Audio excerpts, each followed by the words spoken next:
I've already said what I had to say on the matter, but I'm not gonna lie. If I was waiting for one dude to make a video on this, it was JxmyHighroller. He just released his video 18 hours ago addressing we done with the 90s, man. I ain't gonna lie.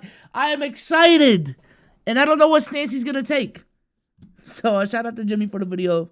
Links to his video will be in the description. But let's go! My brothers, we are in the midst of a civil war. Brothers. The age-old debate of past versus present has reached critical mass, and sides have been taken. A revolution is taking place, and we're losing good men. Old school versus new school. Back in the day versus modern day. A story as old as time itself. I tried to ignore this bloodbath, but just when I thought things couldn't get any worse, it all got so much worse. We done with it's one of those things. If you ignored it, I'm looking at you sideways. There's certain basketball conversations that are just unavoidable. I don't know how you don't address it. A couple months back, it was the defense is scoring too much. The MVP discussion. The 65 game rule discussion. There's certain discussions you cannot avoid, man. And Jimmy, if you didn't make a video on this, I'm not gonna lie, I would have been disappointed. I would have been genuinely disappointed. The 90s. Film of NBA games from the 80s and 90s coming to light, showing that the good old days were in fact not that good. This whole time, the punishing defensive legend was actually just a bunch of plumbers camping out in the paint looking for someone to hack. Shots clanking off the backboard, players running around aimlessly, wreaking havoc. And worst of all, Michael Jeffrey Jordan, the supposed greatest basketball player of all time, didn't even have a left hand. What is going on? Have we been lied to about basketball in the 80s and 90s? Are we really done with that era of hoops? Or are we being deceived by lowlights, misinformation, and cherry-picked clips? Well, I think I've got an answer. And some of y'all ain't gonna like it. Predictions, chat? I think he's gonna side with anti-90s, anti-90s, if that makes sense. Off of just that last statement that he made, or are we falling for cherry pick low light clips? I could sense the bias right there, man. I could sense the bias. We done with the 90s. 5 simple words that have completely divided fans of the NBA. I've seen well thought out video essays, hard-hitting analysis, testimonies from past and present players talking about their experience in the league and how it's changed over the years. And none of those things managed to do what these 5 simple words have done in just a week. Soon enough, the clips came rolling in of players from that era dribbling off their feet, throwing up air balls, and putting together moves that you might see at your local high school's JV game. So, for whatever it's worth, here is my long-winded take on this whole discussion. Damn, that boy Shaq is big as shit. That boy Shaq big as shit, chat. We found the tapes. I want to begin by saying what this discourse has taught me more than anything else is that NBA fans today never actually took the time to go back and watch games of the past. Brothers, I have been harping on this for years. That is true. Regardless of what you think, and shout out to Omar because he said this last night too. If there is one thing exposed throughout, and I don't think you can be mad at it, is who really watched the tape back in the day. How much tape did you actually watch back in the day? You know what I'm saying? And I'm gonna be candid myself.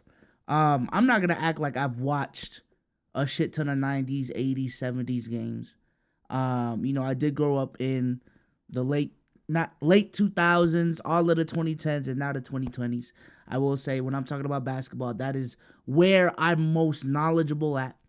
And it's one of those things where I think basketball specifically is one of those things where you got to vet out where you're hearing your takes from and who it's coming from, and their biases, what their experiences are. I think that's just life in general, right? How much have they actually researched the topic? So, at the end of the day, y'all can call me casuals or whatever. For me, I've always said this, man. I've never touted myself as a NBA analyst, NBA expert, all of that.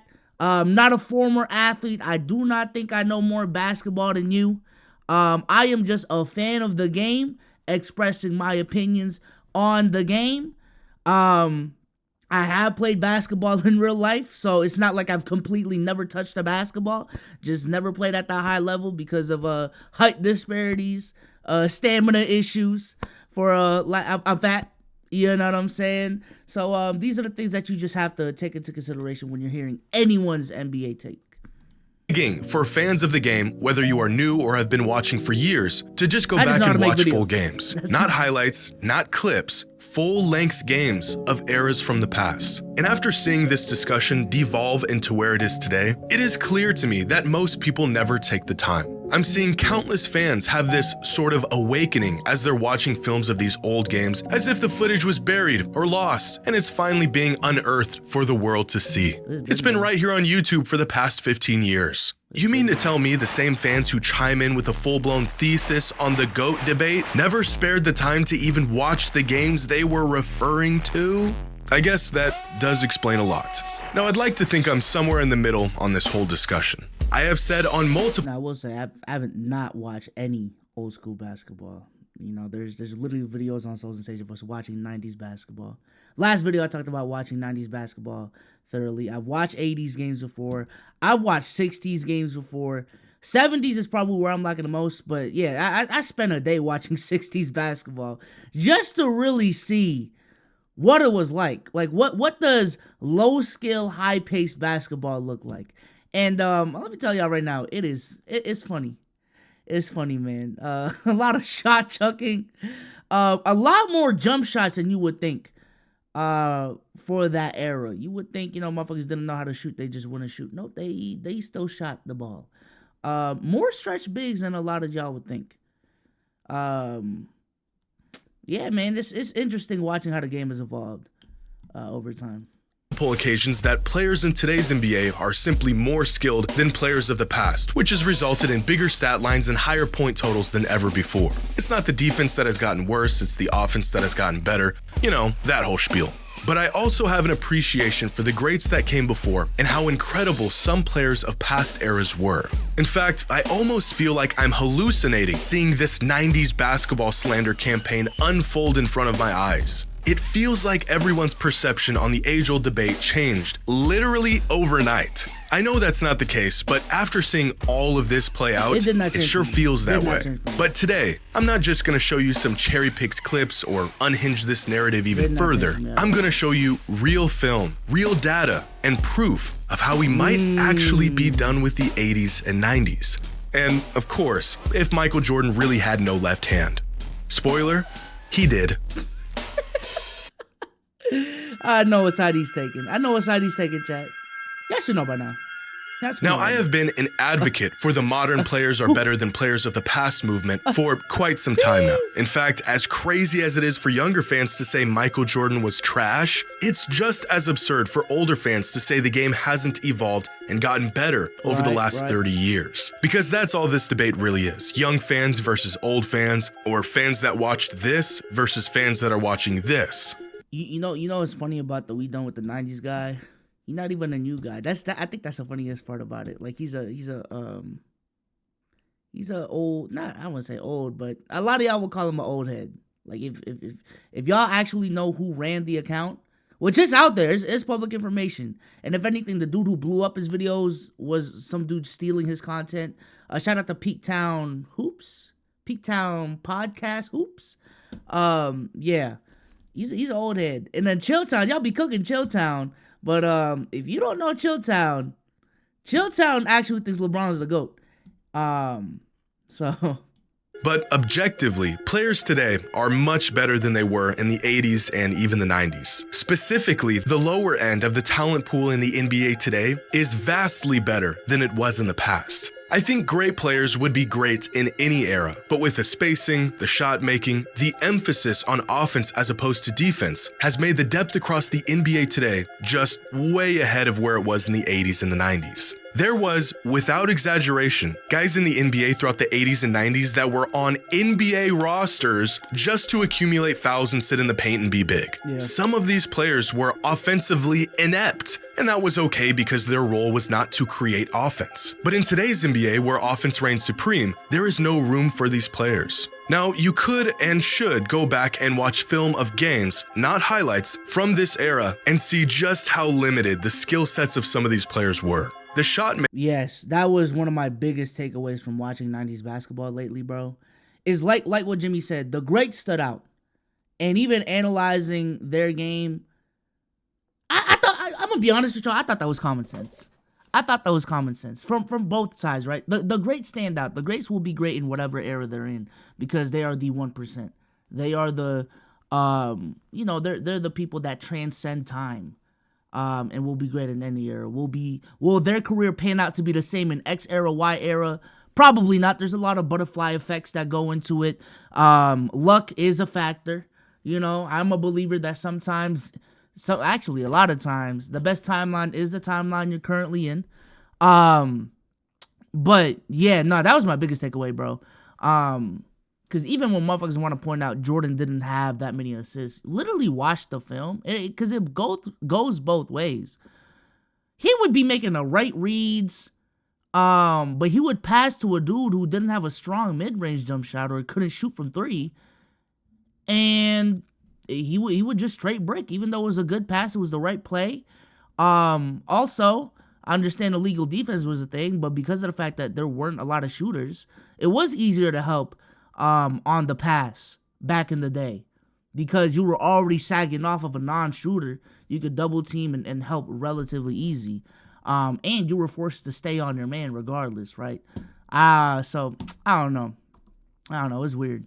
Making, for the most part, was limited to set jumpers, slashers coming downhill for layups, and big men trying to muscle their way to a bucket down low in the midst of what appears to be a wrestling match. Catch a player off guard with a double team, and they immediately pick up their dribble. Simple things like guards turning their back to the basket 20 feet out instead of creating space off the dribble. Even players looking down at the ball while trying to get out on a fast break was very common in this era. And these aren't lowlights or cherry-picked incidences. This is just what the game looked like 35 years ago. But even without film, nearly every metric suggests modern players are more capable of players in the past. Free throw percentage was worse. Oh yeah, what I forgot to say was, the greats stand out. But I think it's very clear that the talent difference between today's league and yesteryear's league has really nothing to do with the top level talent. Kind of, sort of, because it has to do with everything, to be honest with you. But the top of the top, like the top 5 from every era, in my opinion, can go head to head with a top 5 in another era relatively easy. But when you look at the top 20 NBA players right now, the 15th best player in the NBA right now, and compare that to the 15th best player in 1996 or 2004, the 15th best player right now is a dog. I would even like to think of who's a top 15 player right now. That might be Wemby. Deadass. Wemby might be the 15th best player right now. Compare that to who was the 15th best player in 1990. You might have to look at Kevin Johnson along those, and respect to Kevin Johnson, but I don't know. But even if you want to believe that Kevin Johnson's better, that's fine. Compare the 100th best. If you look at the top 100 in 2024, I think Sports Illustrated does a list every single year, or ESPN, maybe Bleacher Report. They do a top 100 list every single year. I'm genuinely surprised at how much talent there is in the 100s to the 90s to the 80s. Because you would look at some of those names, you see it on Twitter, Russell Westbrook is ranked 75th in the league. And then you see them names he's around. And it's like, I mean, is it the worst take in the world? I don't know. But again, compare the 75th best player in 1985 is no shot, bro. It's a league's difference.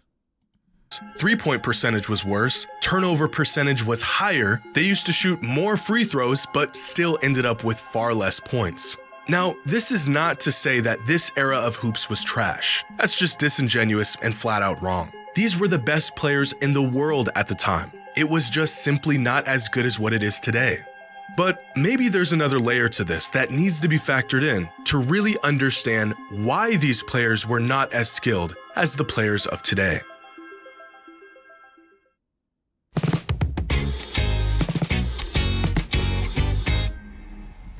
Now, despite this being a very relevant topic for years, the idea of rule changes and how these changes have affected the game still remain a mystery to some. Players were a product of their era and the rules of their era. The first step to discovering greats of the past is to watch film of them play. Was that real? Wait, hold on. I've never seen that. Is this in an actual game? Did the game still remain a mystery to some? Players were a product of their era and the rules of their era. That's crazy. The first step to discovering greats of the past is to watch film of them play. The next step is to gather and understand the context of the film you are watching. When you see a 6'9" Magic Johnson go flying down the court with what looks like kind of a stiff dribble, you may think the man has no bag. But my friends, Magic Johnson did have a bag, but the rules in place at the time only allowed him to reach so far into it before he got called for every violation in the rulebook. Consider the fact that any move where your hand wasn't completely on top of the basketball was considered a carry. No 0 steps, no gather steps, you get 2 steps, and anything more was called a travel. No backward shuffles to create separation, no lunging into players to draw easy fouls. Here's a clip of Danny Ainge hitting Kevin McHale with a hezzy in the mid-80s, and the man thinks he just witnessed witchcraft. But when practice sessions were completed, some of the most competitive competition began. Double dribble! Double dribble! He did too! I did. Here's some more clips of players getting called for travels and carries doing moves that are very typical and allowed in 2024. 90% of the moves you see today, the very method most players generate their offense, would be called for some sort of violation 40 or 30 or even 20 years ago. And this isn't just some cop-out or excuse as to why these players of the past weren't doing this stuff. The rule changes are real, documented pieces of NBA history. You can literally look them up. The game got looser, players grew up and shaped their game around these looser rules, and now they have free reign to let their basketball bag run wild. But that's kind of the point. Players of the past didn't grow up practicing 25-footers. They didn't work on a dozen moves to create separation. They played in offensive systems that focused on the team, the collective, schemes and sets that resemble. It's simple shit too, like a Euro step. I think every single basketball player now, from middle school to the pros, has a Euro step in their bag. The Euro step was not a thing in the 90s. Maybe I'm wrong. Y'all can correct me if I'm wrong. But the idea of a misdirection 1-2 step layup, that wasn't a thing. That just wasn't a thing. Instead, what would be the most effective at that time is Michael Jordan just using his uber athleticism to go up with 2 and just finish with acrobatic layups. That's the best. That's the best thing they used to do. But resembled something closer to college basketball, where ISO possessions were few and far in between, so they never developed an arsenal to counter these situations. The rules of the time limited their game, which resulted in them having a more limited skill set than players today. If Larry Bird grew up with a three-point line, he might have been the greatest long-range shooter ever, but he didn't. And as a result, he didn't shoot a lot of threes, and he wasn't as efficient as the best shooters today. So I guess that's the biggest question too, right? And I know y'all hate it when I pause. Y'all also hate it when I don't pause. I guess that's the biggest question, right? Is yes, you can add all this context as to why X, Y, and Z is their skill set. But the skill set is the skill set, right? You roll that ball out. And who is a better shooter? Right? You roll that ball out, who does have better handles? You roll that ball out, who is a better perimeter defender? And while, again, respect to the players of the past, because the way the game was back then, from a rules perspective, the things they grew up on, this is how they were supposed to succeed, and they did succeed, so respect to what they did. But at the end of the day, what is your skill set compared to a LeBron, right? What is your skill set compared to a current Steph Curry, right? And that'll happen in the future as well. You know, when we compare When there's a 6'9", 260 dude who can play the point, who can guard literally, I wouldn't even say 6'9". When there's a 6'11" dude with a handle, can defend multiple positions, has top 5 passing, can run the break, athletic as shit, and shoots 80 to 90% from the line, got a post game, and can shoot the 3 ball 40% out the gate. Are we gonna look? How would y'all feel when someone says that player is better than LeBron? Would y'all just? But in the 2000s, you really didn't need a strong, 2 ball like that, 3 ball like that, right?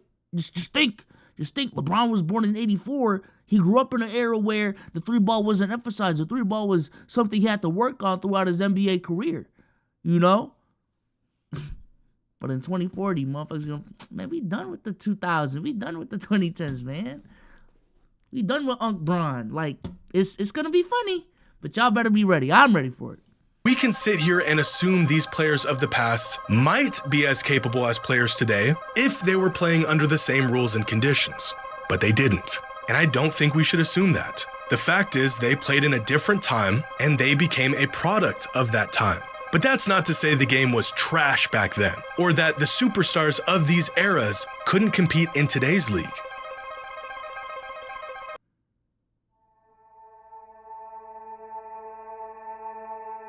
Now, as time goes by, I think it's easy to forget just how long ago 1980 was. 44 years ago, if my math is correct, which is in fact a very long time ago. In 1985, Magic Johnson won an NBA title, Larry Bird won the league MVP, and Michael Jordan won Rookie of the Year. That was 39 years ago from today, which is the same exact amount of time that has passed from that 1985 season to the year the NBA was founded in 1946. Look at these clips. Do you think these players could compete with the likes of Bird, Magic, and Jordan? Let me answer that for you. No. But take the best players of the 80s and 90s, and could they compete in today's league? Absolutely. Give these guys some credit. Watching this today is the equivalent of watching this in the 80s. And yet this product is vastly closer to the basketball we see today than this product was to what fans were witnessing in the 80s. In fact, we can use different superstars as sort of a cross-generational measuring stick to see. I want to ask y'all this. Do y'all think sports is a realm where there is a point of diminishing returns when it comes to evolution? Because I'm gonna bring it to phones, right?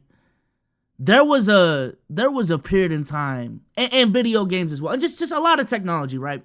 There was a period in time where every single year there was a distinct difference as to the years past, right? To me, there was a distinct difference between when 2K11 dropped and 2K12, right? There was a distinct difference between 2K12 and 2K13. Bring it back to phones or bring it to phones. There was a distinct difference between the iPhone 4 to the iPhone 5 to the iPhone 6. Slowed down to the iPhone 7 to the iPhone 8. And then the iPhone 10 was that next big leap. But from the iPhone 10 to the iPhone 15, I'm gonna keep it a stack. The improvement every single year was not as big as it was in years past. With basketball, is there going to be a point where the evolution will slow down? You know what I'm saying? I think that's an interesting question to ask in all of this, because right, when the game is found when the league was founded in 1946, when the game was found in 1920, 30, right? You would assume that the first 50 years is going to be a you know what I'm saying, in terms of evolution, in terms of advancements. But there is a point where the change over time will slow down. Do y'all think that is going to be the case with sports? Do y'all think we're reaching that point right now with the way and how skilled players are today?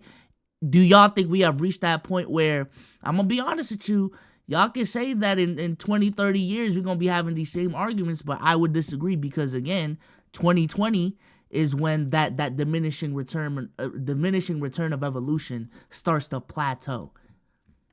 I may have just spewed a bunch of bullshit to y'all, but I don't know. Fuck. Just how stiff the competition has been over the years. Larry and Magic played Michael, who played Kobe, who played LeBron, who has played the players of today. And nowhere down this timeline was there any real jump or fall off in production or level of competition from one era to the next. Each era had their stars. Those stars crossed paths with stars of other eras, and no one era was clear-cut ahead of the other. If the 80s were so bad, then why did players of the 90s have to wait for those guys to get old and retire to have a shot at winning? And if the 90s were so bad, then why did players of the 2000s not win until those guys retired? We don't need to assume that adjacent eras could compete with one another because we actually saw it. MJ struggled with some of the guys that came before him, Shaq struggled against Hakeem, and Kobe struggled against MJ, LeBron struggled against guys like Duncan and Dirk, and players of today have struggled to get past some of the older players in the league who are a product of the previous era.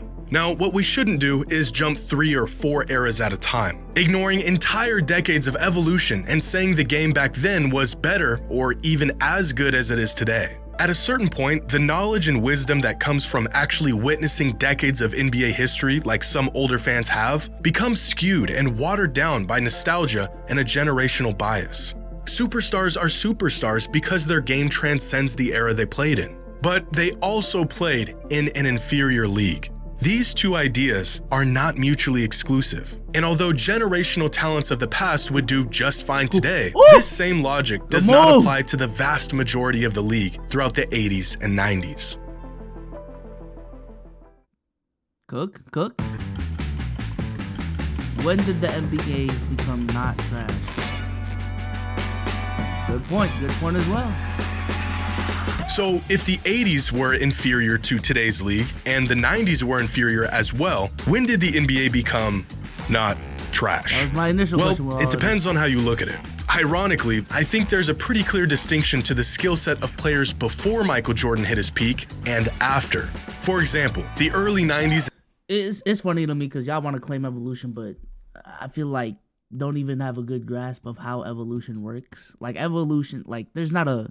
You don't just wake up one day and motherfuckers become skilled. It's something that builds over time. You know what I'm saying? So I think what Jimmy's about to dive into is correct. Like if you say the 90s was ass, when the year went from December 31 to January 1 and now we're in the year 2000, does it automatically become not trash?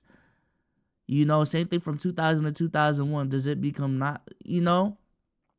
I think there's certain rule changes, there's certain developments within, you know, moves that people have that make the game completely different from 08 to 98.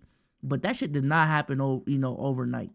In late 90s, although being in the same decade, were massively different in play style and skill set. Think for a second about the fact that Magic Johnson was still in his prime in the early 90s, and Allen Iverson was entering his prime in the late 90s. In less than 10 years, basketball became a massively different game. By the late 90s, the players who grew up watching Jordan fly through the air and slice up defenses were in the league and were reshaping the role that perimeter players played. Guys like Kobe Bryant, Allen Iverson, Ray Allen, Stephon Marbury, Grant Hill, Tracy McGrady, Vince Carter. All these guys came into the league around the same time and were products of what they saw MJ do throughout his career. Players with a skill set that more closely resembles what we see today than it did to the skill sets of players of the 80s and even early 90s. This is where I think most fans might make the distinction of when the league really took a leap, not in competitiveness, but rather play style. You can go back and watch these guys play, and it's not too different than watching an NBA game today.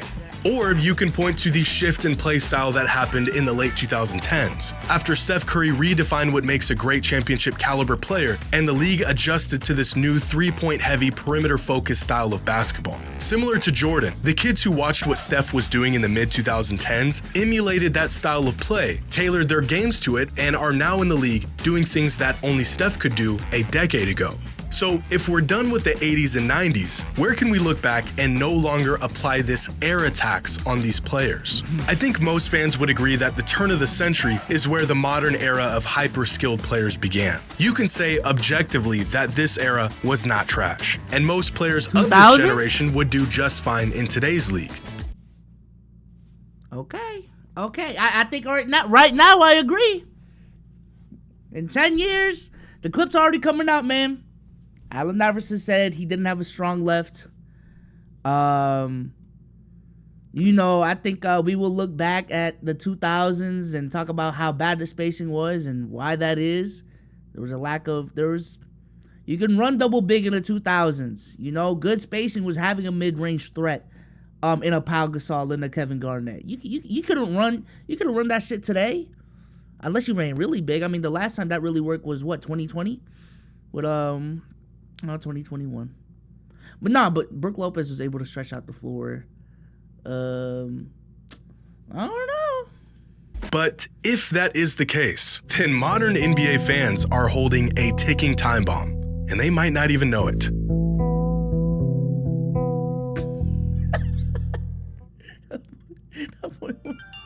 That boy Wumby's about to fuck shit up, Chad. Oh my God. When we are older and a new generation of NBA fans claim our favorite players, the guys we grew up watching, are not as good as the players of the future, what will you have to say? Right now, there is no one in the world who can shoot like Steph Curry. But inevitably, there will be. And eventually, there will be many players who can shoot like him. You know what's crazy? You know what's crazy?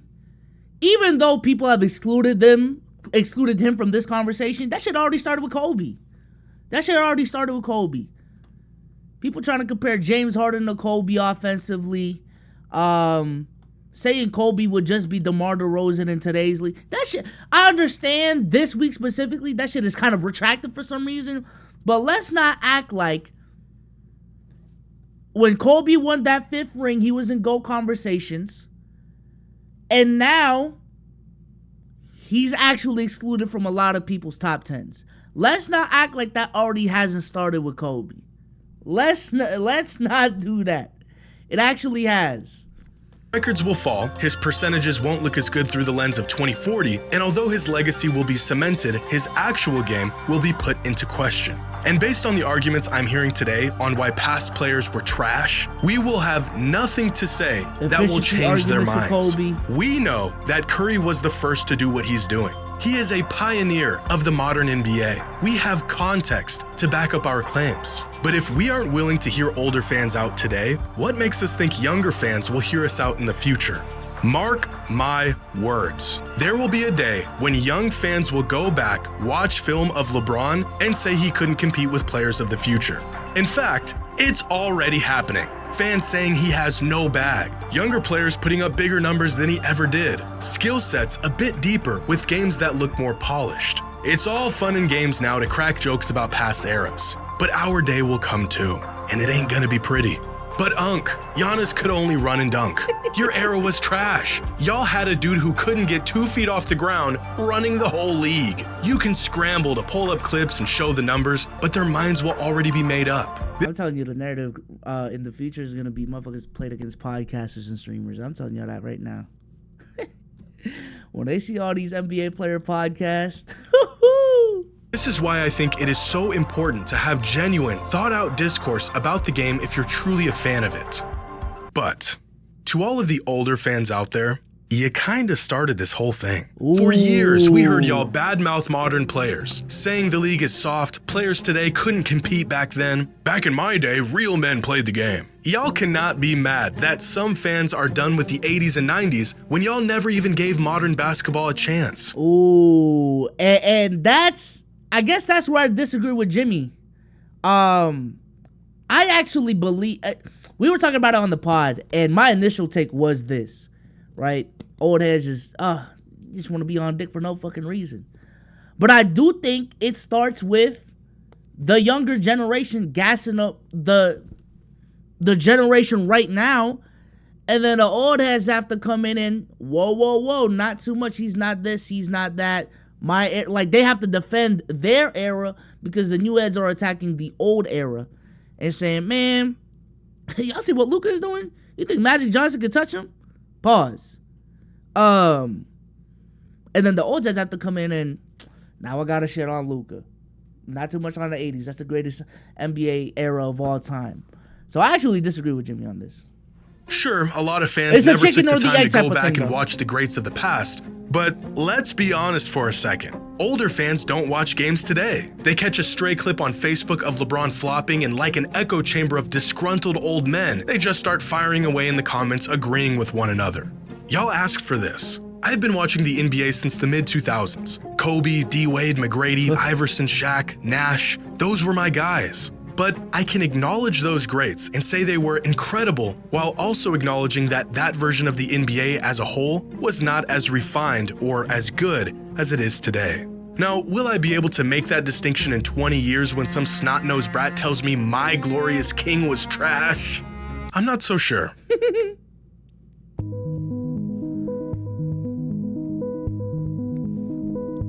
Hey, when motherfuckers started talking about Steph Curry is a better offensive threat than Kobe, chat, I'm telling y'all, bro, the signs are there. The signs are already there, bro. When people started saying that Stephen Curry is a better offensive weapon than Kobe, our guy, this is a guy who I grew up on. Kobe,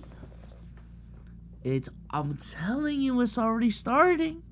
I'm telling you. And I already see my generation getting defensive about it. I'm telling you.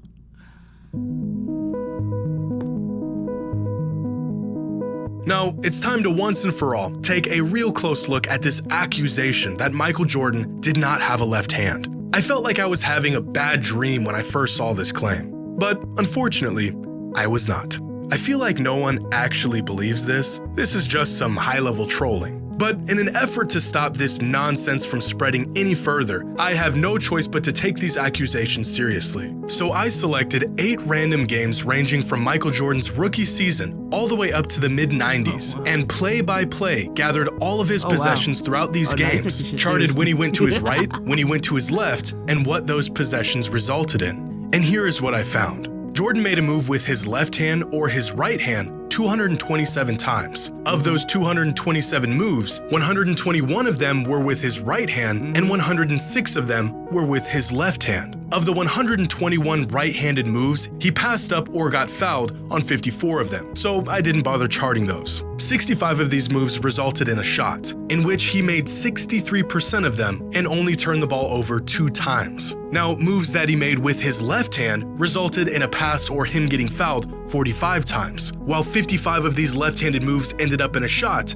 in which he made 51%, and 6 moves resulted in a turnover. So based on this data, Jordan was definitely more comfortable going right, especially near the rim and even on mid-range jumpers. He struggled a bit in comparison to his right whenever he pulled up off of a left-handed dribble. But overall, Jordan went to his left 47% of the time, and although it was his weaker hand, he was still above league average even while going to his left. And for those who haven't watched Michael Jordan tape as well, I think it's important to realize that he got into his move within 3 dribbles or less. So, like, the idea of forcing him left, you're just not going to see a lot of footage of him going both ways, dribbling a lot. So, when you see, Michael Jordan, he can't even dribble more than 3 times with his left. I don't think he can do that with his right as well. At a high level in the half court. Obviously, you're gonna see him at a fast break dribbling more than 2 times. But that just wasn't the game back then, to be honest with you. There weren't a lot of ball handlers like you see nowadays, bro. Everyone got into their shot 3 dribbles or less in the half court. But 8 games in 350 minutes of basketball is a relatively small sample size. So I looked into it further and found this.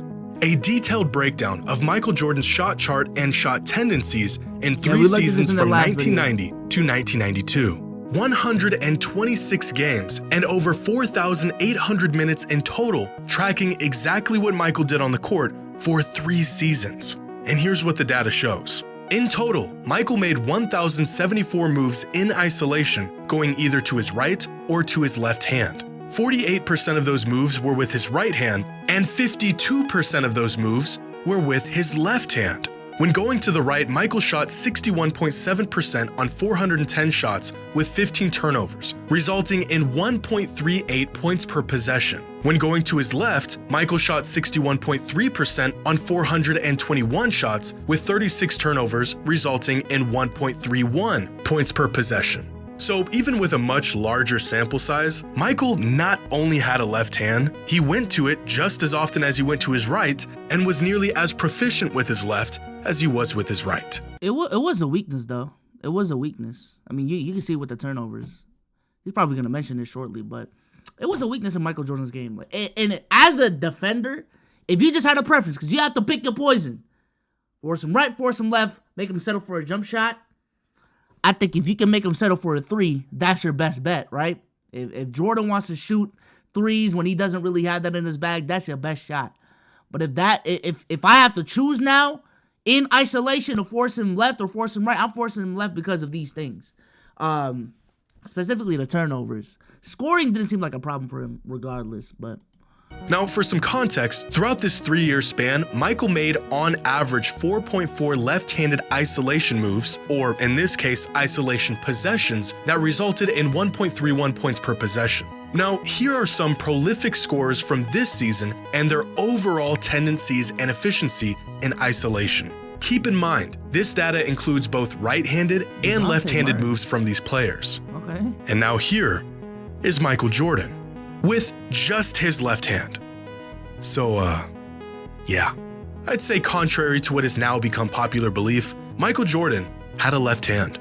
And I cannot believe we had to dig into the data to come to this conclusion.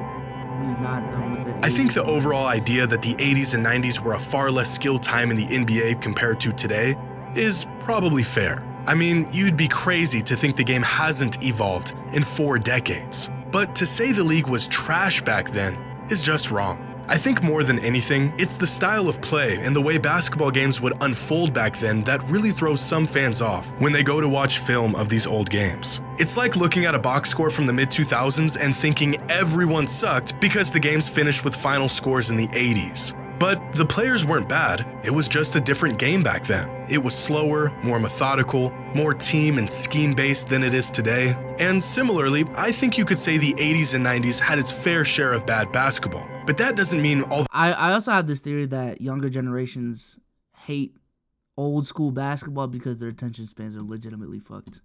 This whole movement was based on TikTok, based off of low light clips.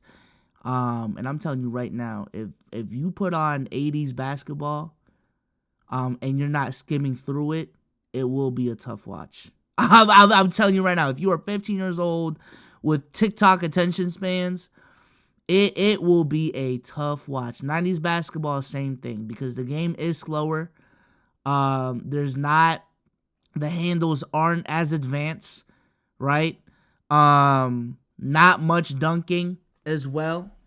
You know, I think watching 90s basketball, it reminded me how special a dunk was, and how a three is. Because right now, dunks and three-pointers is something normalized. And I'll tell you, even when I grew up, man, when someone dunked, that shit was special. When someone hit a three, that shit was special. Back then, yeah, not a lot of dunking, not a lot of high-level three-point shooting. Like Jimmy said in this video, more stoppages in the game. Y'all would not like that. On top of it just not being HD, you know, watching low quality footage that is not HD, 60 frames a second, all of that, bro. Y'all would not like that. I think that's a part of it too. The players were bad, especially the superstars of those eras. That was just the state of the game they were playing in. I think some older fans have a skewed perception of how good the game was back then, but I also think they just genuinely liked that style of ball regardless of the evolution of the league. In 20 years, there could be a dozen players around the league that shoot like Steph Curry, but I doubt we will hold the same appreciation and affinity for those players as we did to the guy who pioneered this style of play and did it during the good old days. In the 90s, no one looked back at how the league was in the 60s claiming it was better. And so realistically, we shouldn't be looking back at the 80s and 90s claiming the league was superior than it is today, or even just as good for that matter. A lot of these ideas that favor modern basketball are becoming more mainstream as fans dive deeper into these topics and add context to narratives that have been floating around for decades. But I think this push to be done with the 80s and 90s is a bit overkill. We want to add context and nuance and knowledge to these discussions, not remove entire decades from it altogether. Sadly, I don't think any of this has or will change anyone's mind. This revolt against old school ball was either confirmation of what you already thought, or this entire discussion is just blasphemy to you. Are we done with the 80s and 90s?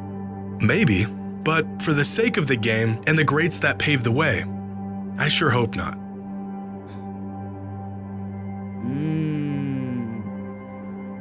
I guess, again, like I said in my last video, my biggest problem is just what this stemmed from.